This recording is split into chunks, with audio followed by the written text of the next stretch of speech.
I'm Zukile and I'm 23 years old. I'm staying in Philippi. My name is Cecil. I grew up in Vredenburg. Masakani and his brothers moved to Cape Town from the Eastern Cape. My mom and my dad, they used to stay together in town, and then they get divorced, and then my mom, she has to move to stay in a township. Well, I can remember being a teenager like it was yesterday, and I remember it not being a very easy time. Young people are finding their boundaries and asking lots of questions and trying lots of things out for the first time, and it's a time when they could get into a lot of trouble. First time when I came there, like everyone had stories about the school. There was a lot of fights. Oh, there was like drama, dude. Even some of the prefects used to like have dope and stuff on them. I experienced a lot of bad things during these years I was not studying. I was like drinking, smoking. I first met Nicole at Marsh Memorial. She was entering her matric year. People are dealing with mostly drugs and prostitution, especially for the young girls, because they live in poverty and then they want to go make money, and that leads to drugs. And by using drugs, you get to know gangsters. And they carry weapons, Yeah, knives. oh my word. One of my mates' friends was stabbed actually. But every young person needs a positive role model at that point in their lives. I've been around a long time. I've raised a couple of daughters, and I see how much they actually need guidance continuously. And you know, then there's a whole lot of people out there who don't have that opportunity. They don't have parents. They're just being brought up away from that family base. The program is called Transition to Independent Living, call it the TIL program.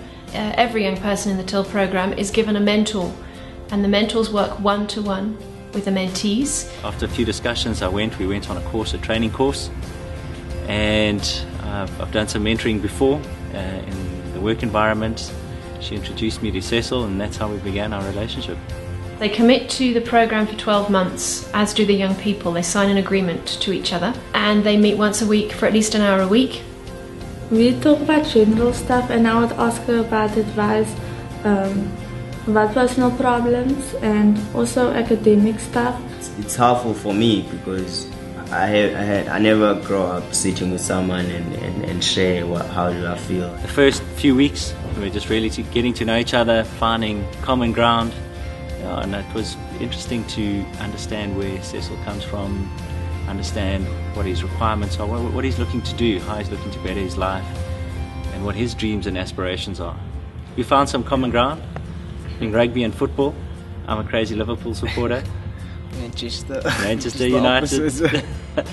So yeah. We'd have some interesting debates around who's doing what in the Premier League. The mentor acts as a guide and an advisor and a friend, primarily a friend actually, and then a guide, to advise the young people on how they can go about finding further education, bursaries, employment, and just to live responsibly and independently. Then she told me that there is this law firm from Joburg, White and Case Law Firm, yeah.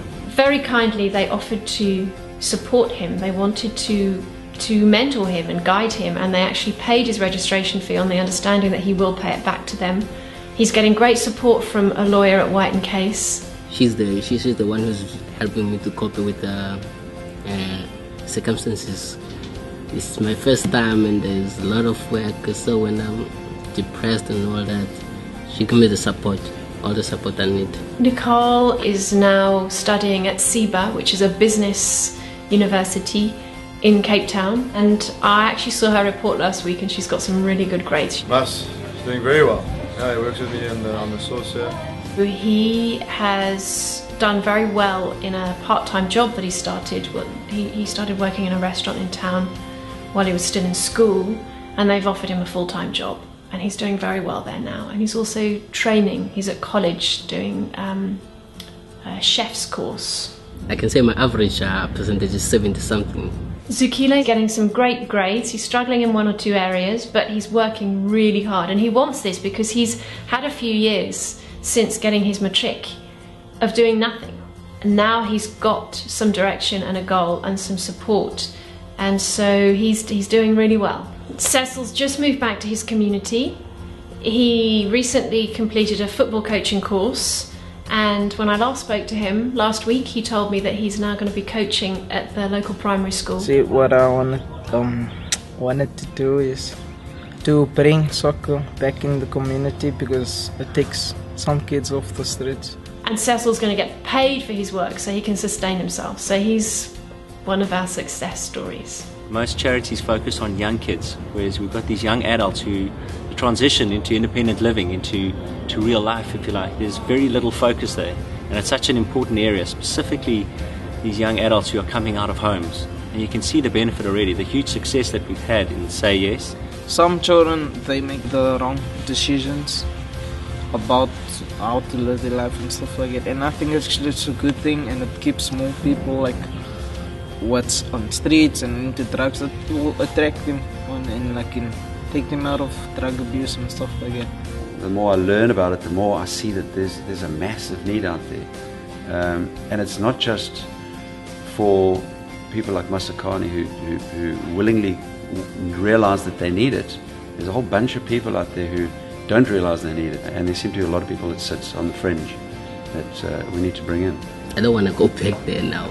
So I think if I wasn't here at university, I'll be still busy doing those things.